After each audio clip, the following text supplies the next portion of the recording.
Eso lo despierta uno, ¿no? Cuando uno está dormido en clase y ponen recording in progress. Uy, queda mosqueado. ¿No? ¿No les pasa? Y a mí sí me pasa, yo sé que soy el que da la clase. A ver. Bueno, mis pequeños, ¿en qué habíamos quedado la clase anterior? ¿No hay qué, papu? Ah, la penicilina, ya, listo. Ah, bueno, antes de, voy a hacer lo siguiente que me dijeron que tocaba hacerlo siempre y para siempre, muchachos. Ahí se ve el fondo de pantalla, muchachos virtuales. Sí, casi. ¿Sí? Amigos virtuales, ¿están ahí? Sí, profe. ¡Ay! ¡Están vivos! Listo, muchachos, entonces, siempre toca socializar esto, así sea de forma virtual, porque muchos de los que están virtuales también de vez en cuando existen de forma presencial, ¿no? Entonces, por siempre y para siempre, muchachos, el uso de tapabocas, que es de uso obligatorio y permanente, a excepción, pues, de si van a comer, que se lo deben quitar y guardar. ¿Listo? Muchachos.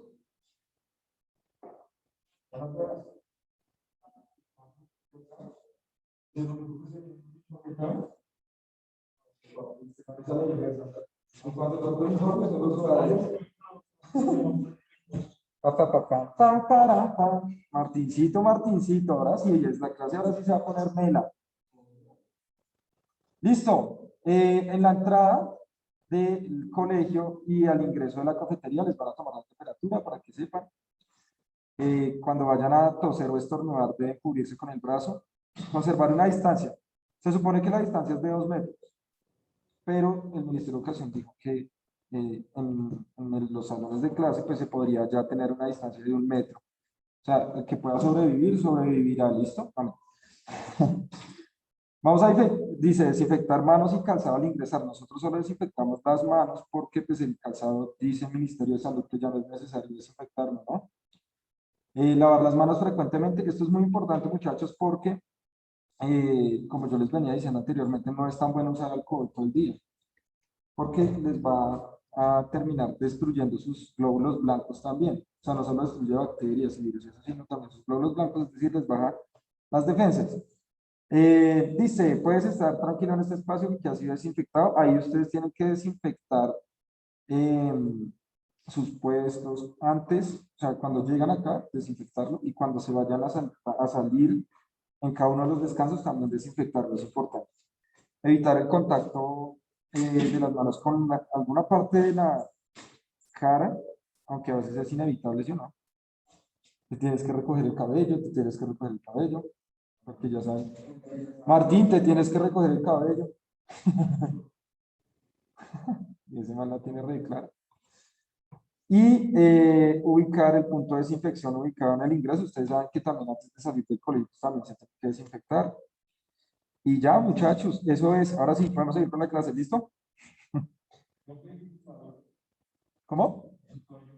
No lo tengo tan largo para cogérmelo.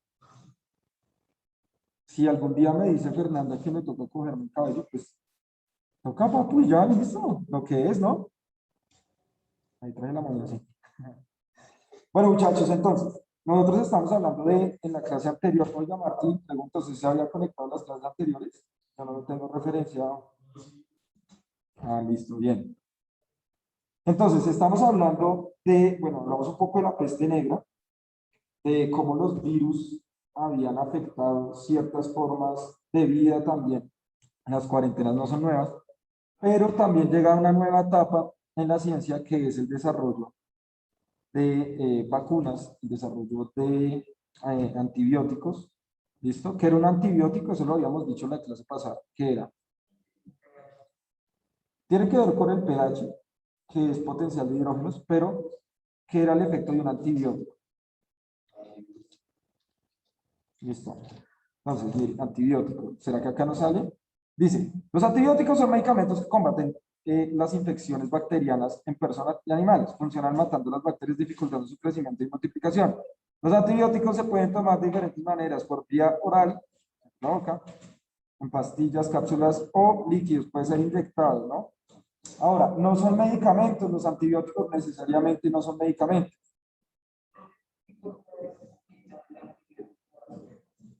¿A qué?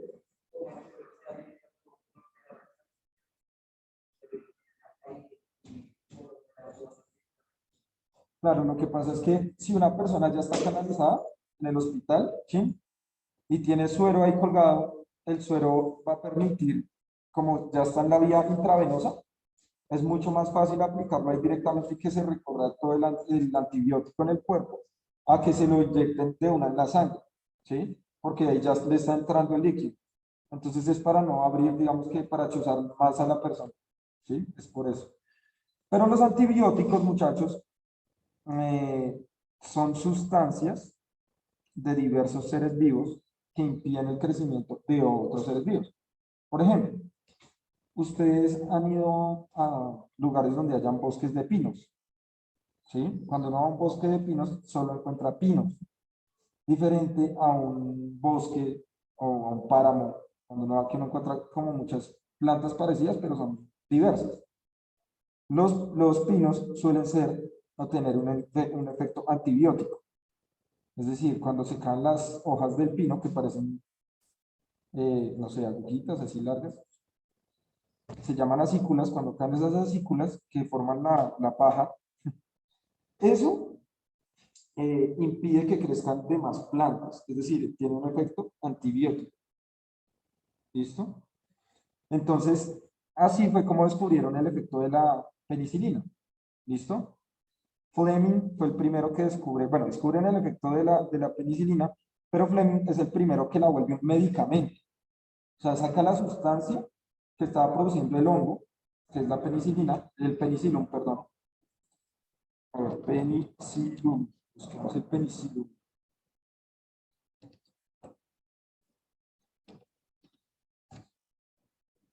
Tírenlo acá. Entonces, así se ve. Esto es una fotografía en un microscopio electrónico. Así se ve. Muy bonito, ¿no? Mírenlo acá. ¿Cómo así en las naranjas hay penicilina? Sí. Y el penicilum es muy importante, no solo para uso médico, sino también se desarrollan varios. ¿Estoy hablando muy bajito? ¿Hablo más duro? No, bien. Que el penicillium, este hongo, no es solo importante para el mundo de la salud, o sea, para la medicina, sino también para la culinaria. Hay un queso que, bueno, varios quesos realmente, muy caros, que los producen con este hongo. ¿Mm?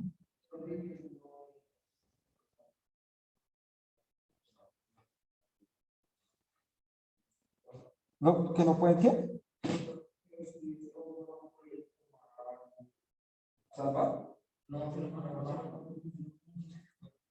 Bueno, que eso es importante. Por ejemplo, cuando nosotros comemos hongos hay que tener mucho cuidado, ¿sí? Porque los hongos se reproducen por esporas. Entonces, las esporas nosotros no las vemos. Les voy a poner este ejemplo. Vamos, este hongo que está acá empieza a aparecer. Bueno, en los cítricos nosotros ya no nos comemos el cítrico cuando tiene hongo. Pero en el caso cuando sale en el pan, cuando sale, por ejemplo, en un pedacito de un banano, no se lo quita y se come el resto. Lo cual es una muy mala práctica porque el hongo, eh, cuando aparece así con esta formita, es porque ya el resto está totalmente lleno de esporas, solo que no las vemos. O sea, cuando lo vemos es que ya hay demasiado, o sea, una cantidad.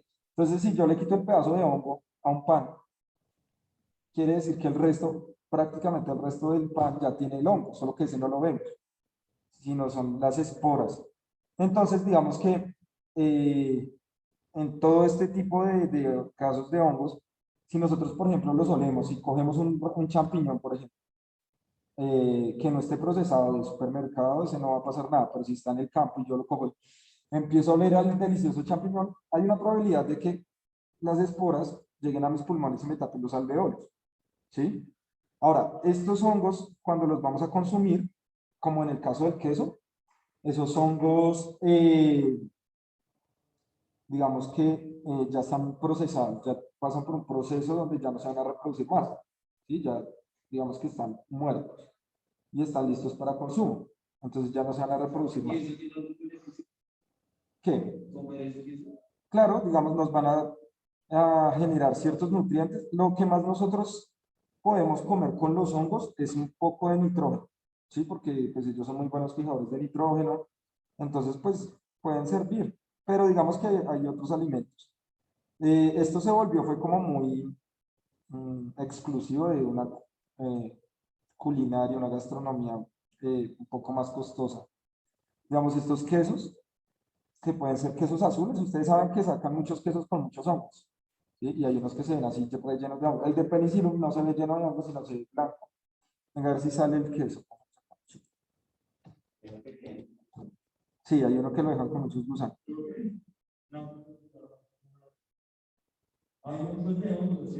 ¿Hay qué?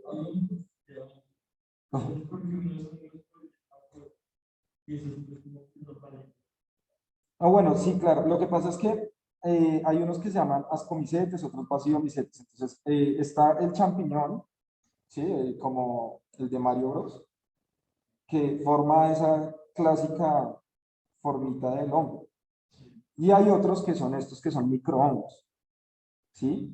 La diferencia entre lo que produce y lo que hace depende del sustrato, es decir, de dónde crece. Una cosa es que crezcan en, en las frutas, otra cosa es que crezcan en el pan, otra cosa es que crezcan en el popó, por ejemplo, ¿sí? Como la manita muscara, que es la que crece en el popó de las vacas. ¿Y para qué se usa? ¿Para qué? Es un hongo alucinógeno, ¿sí? Se usa como droga. Y ahora, ¿por qué las drogas hacen eso? ¿Qué es lo que necesita una sustancia para hacer una droga? Alterar su sistema nervioso. La mayoría de drogas, sobre todo que generan dependencia, tienen altísimas cantidades de nitrógeno. Entonces los hongos, dependiendo del sustrato donde crezcan, ¿sí? No es lo mismo que crezca en una fruta que se está descomponiendo a que crezca en las heces de la vaca, o de pronto, digamos, también en las heces de un perro o de un humano, porque eso sí va a tener muchísimo más nitrógeno que una fruta, ¿sí? Entonces eso es lo que hace que cambien entre hongos, ¿sí? El nitrógeno en el que está. Yo una vez probé este queso que tiene penicilo, si en la capa blanca, o sea, tiene como una, como pareciera como una crema. Ese pues, es supremamente amargo, o sea, desde el comienzo lo siente como normal, como queso normal, y después esto se vuelve súper amargo. Entonces, miren, todos estos tipos de queso, obviamente, uno no está acostumbrado a eso, ¿no? O sea, uno está acostumbrado a otros tipos de queso. Hay una tradición, hay una como una costumbre o algo así, que es que esto es lo más fino y son quesos carísimos. Nosotros estamos acostumbrados, mis chinos, al queso doble crema y que de cosas ya. Puro queso doble crema, campesino, que es un proceso totalmente diferente, ¿sí? Estos son quesos mucho más elaborados en el sentido de que es un proceso muy largo, muy difícil. Se debe dejar un proceso de fermentación también para que el hongo crezca y ya después de un tiempo se pueda consumir. Nosotros no tenemos esa costumbre, ¿listo? A propósito, pues digamos que nosotros usamos el queso para muchas cosas, ¿sí? Yo no sabía hasta, creo que fue el año pasado, sí, que estuvimos compartiendo con una nena de India, y es que a los extranjeros les da asco meter el queso en el chocolate o en la agua panela acá en Colombia. Me gusta la diplomacia de Torres, se encuentra con un extranjero. Uy, no, mi perro se No, no, les da asco, o sea, ellos dicen que es asqueroso meter el queso. Y nosotros los colombianos, pues es muy normal, ¿no? O sea, chocolate, agua panela, y uno deja el queso, pues siempre, ¿no? A derretir en el... Lo que pasa es que ellos tienen quesos que no son para eso. Nuestros quesos sí son para esa mezcla. Entonces, pero ellos ya están, ellos creen que uno le mete el queso cheddar al agua panela. Y pues no. Pero bueno, eso no lo sabía, pero es que son las cosas como muy de Colombia. O sea, que casi en ningún lugar se hace. Papi, lo que es, como la changua. Dice Jade, porque cuando salen hongos parece como motitas o pelusas. Bueno, mi amor, lo que pasa es que cuando nosotros vemos los hongos, igual acá, ¿sí? O vemos el moho en algunos, bueno, busquemos botritis, que es como mejor, ¿sí? ¿El qué? ¿El musgo? Pues sirve para muchas cosas en el ecosistema, ¿sí? Si ya, digamos, se saca, ya no puede volver a crecer. Es una planta muy complicada, pero el ecosistema sí. ¿El queso qué? No sé.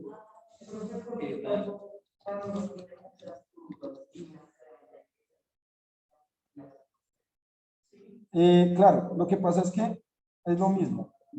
Por ejemplo, pongamos acá esto. Esta fruta, el hongo de las fresas, que ataca las fresas, se llama botritis, así se llama. ¿Qué pasa? Botritis. Listo. Entonces, este hongo acá, que aparece también como una pelusa, porque se ve como esa pelucita. En el pan también se ve como si fuera una especie de telaraña o así que esté surgiendo. Y es que ellos tienen, estos hongos, empiezan a crecer como células uno encima de otro.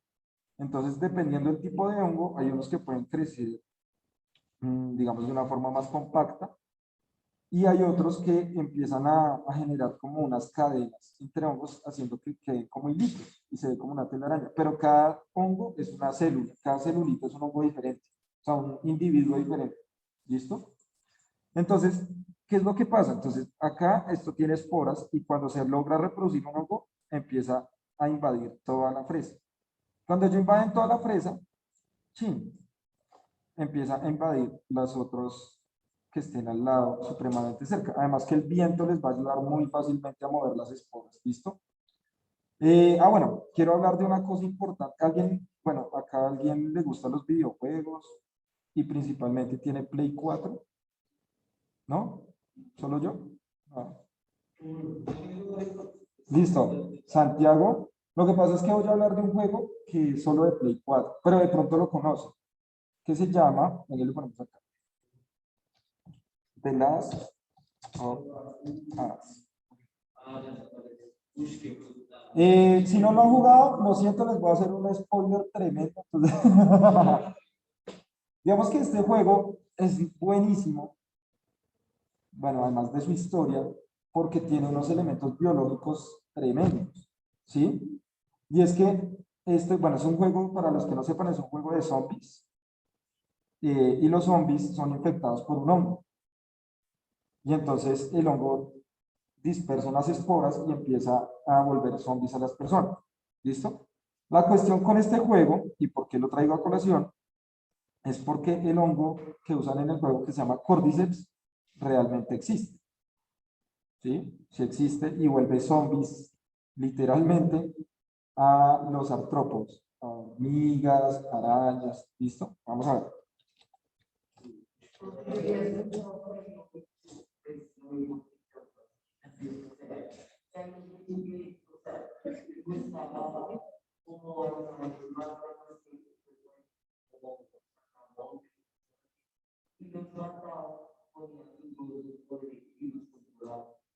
Es un parásito, eso es un nemátodo, es como unas lombrices intestinales que tenemos nosotros, y lo ponen cuando muere el insecto que invade, lo ponen en agua y empieza a salir. Y cuando termina de salir, pues ya, o si está vivo todavía el insecto, cuando termina de salir, lo mata, lo muere. Sí, es verdad. ¿No? Y lo empieza a matar, se le come los órganos por dentro al insecto. Es horrible, sí. Ahora, miren esto, miren esto. Este es el Cordyceps, es un hongo que realmente existe. Miren acá. Y empieza a invadir a los insectos. Principalmente, pues es muy conocido por invadir a las hormigas, pero no es el único. Entonces el hongo empieza a crecer dentro y, bueno, acá ya sale la parte fructífera del hongo y controla el cuerpo del insecto. Hace que él está vivo en cierto momento cuando está creciendo el hongo. Ya cuando está acá, esta hormiga ya está muerta. Cuando ya muere la hormiga, la reanima. O sea, controla su sistema nervioso. Y hace que se suba a la parte más alta, bien puede ser una pared, bien puede ser un árbol, algo así, la parte más alta, y lo lanza. O sea, lanza la hormiguita. ¿Para qué lo hace?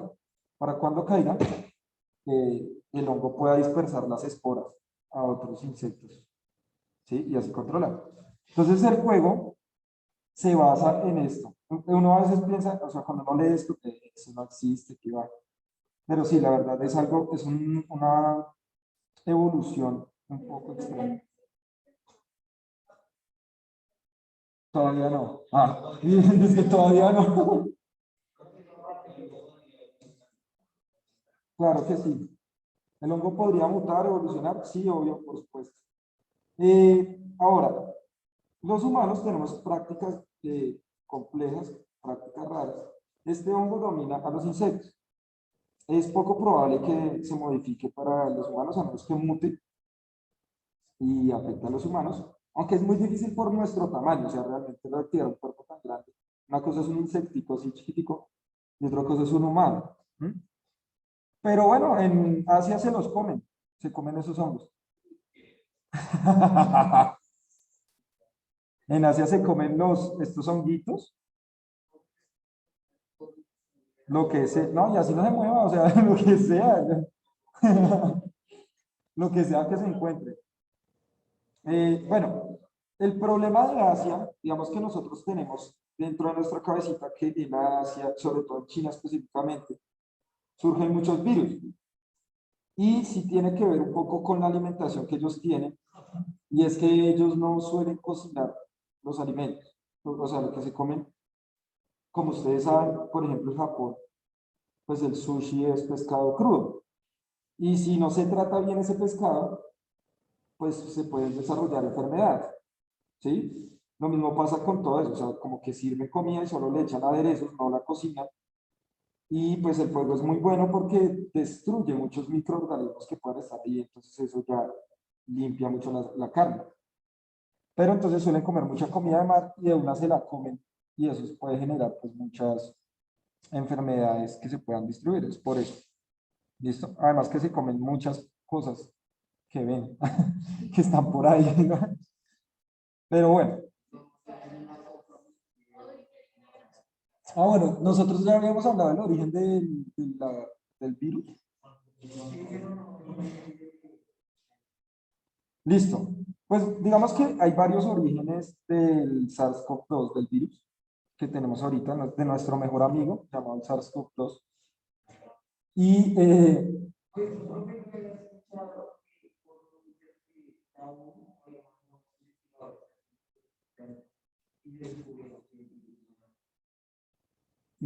no era qué? ¿Que no era de un laboratorio? Lo que pasa es que, bueno, eso es una de las teorías. Dicen que, algunos dicen que el virus fue creado en laboratorio. Realmente sería muy difícil crear un virus en laboratorio en términos de, si yo creo un virus, ¿cómo lo controlo? ¿Sí? O sea, porque digamos, listo, entre comillas, no es tan difícil crear, lo podemos crear. Pero si creamos un virus, puede pasar. ¿Cómo? Listo. Esto ya es genética molecular. Entonces, lo primero que tenemos que partir es de reconocer la estructura del ADN, en el caso del virus, del ARN, ¿sí? Entonces, por ejemplo, sí, claro, y así mismo hacen las vacunas, ¿sí? Así mismo hacen las vacunas. Entonces, por ejemplo, lo que hacen,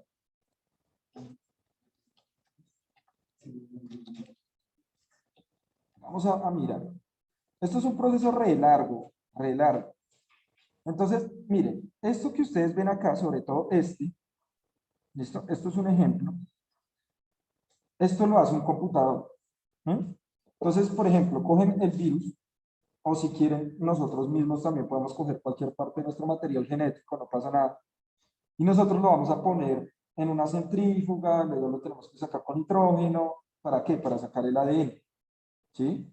Cuando se saca el ADN, nosotros ponemos esa hebra de ADN, literalmente queda la hebra suelta de ADN, y se pone en un secuenciador. ¿Qué es un secuenciador? Entonces yo pongo ahí el ADN y el computador va a empezar a estirar esa hebra de ADN y me va a decir cómo están organizadas las bases nitrogenadas.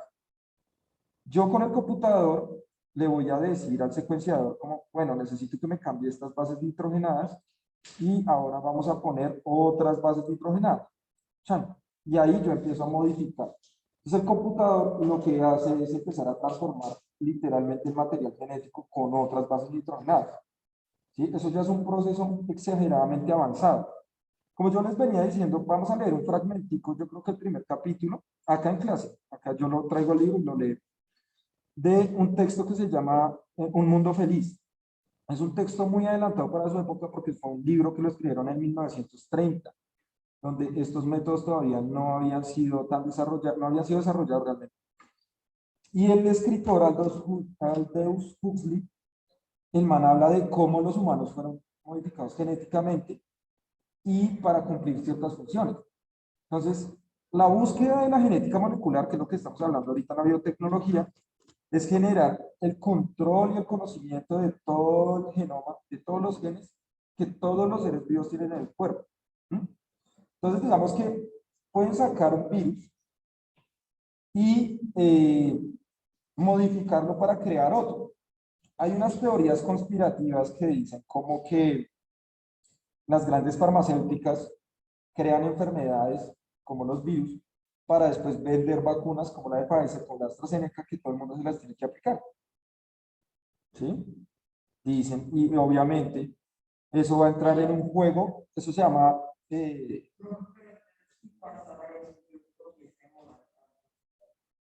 claro, porque tiene que crear caos, tiene que morir gente para que la gente crea que realmente es efectivo. Cualquier virus tiene esporas, ¿sí? O digamos, así crean en el laboratorio. No, los hongos son los que tienen esporas. No, digamos que el virus no se puede reproducir por sí mismo, ¿listo? ¿Qué es lo que hace un virus realmente? Mira, volvamos acá. Célula eucariota. ¿Cuál es la célula eucariota? La que tiene núcleo. ¿Listo? Entonces, ¿qué es lo que hace nuestro querido virus? El virus va a llegar, ahora vamos a esto acá. Listo, vean. Entonces el virus va a llegar y se va a meter a la célula. El núcleo de la célula tiene unos poros. Entonces el virus es tan chiquitito que se mete por esos poros y empieza a cambiar su ARN y lo envía al ribosoma, que es el que empieza a producir. Entonces el ribosoma se confunde y cree que lo que está produciendo es mitocondrias, centriolos u otras sustancias del cuerpo, pero realmente lo que está produciendo es más cápsulas de virus. Entonces esta célula se va a empezar a llenar de cápsulas de virus, hasta que llega un punto donde la célula ya está tan llena que se rompe. ¿Sí? Entonces digamos que esa es una cuestión de los virus. Los virus no tienen células. Los virus no se reproducen por sí solos. ¿Sí? Y no tienen organelos celulares tampoco, nada. Es prácticamente, hagamos de cuenta que un virus es prácticamente como si este núcleo hubiera decidido salirse de la célula y ya vivir solo como un núcleo. O sea, es un lugar donde se almacena material genético y empieza a circular. Es que ese es el problema, ¿sí? Porque, digamos, están los glóbulos blancos. Los glóbulos blancos nos defienden. Pero si ya el virus está dentro de la célula, el glóbulo blanco no puede entrar a otra célula, no puede estar dentro de otra célula. Entonces se queda acá al lado intentando destruir el virus, pero el virus está dentro. Por eso los virus son tan peligrosos. Son exageradamente peligrosos. ¿Sí? Ahora, hay virus para todo. Otro virus muy conocido es el virus del VIH. ¿Sí? ¿Qué hace el virus del VIH? Bueno, digamos, el virus que genera la COVID-19 se reproduce en los pulmones. Listo, ya. ¿Se puede qué? Sí, claro. Digamos que no por la genética, de la mamá, digamos, si la mamá está embarazada y tiene VIH, sino el bebé lo que hace es contagiarse. Si la mamá tiene VIH y queda embarazada, pues el hijo va a tener VIH porque está compartiendo el sistema circulatorio, es el mismo, ¿sí? Entonces, claro, de esa manera, sí, si el virus está ahí. Nosotros tenemos otras afecciones también, digamos, como... Una persona que tiene VIH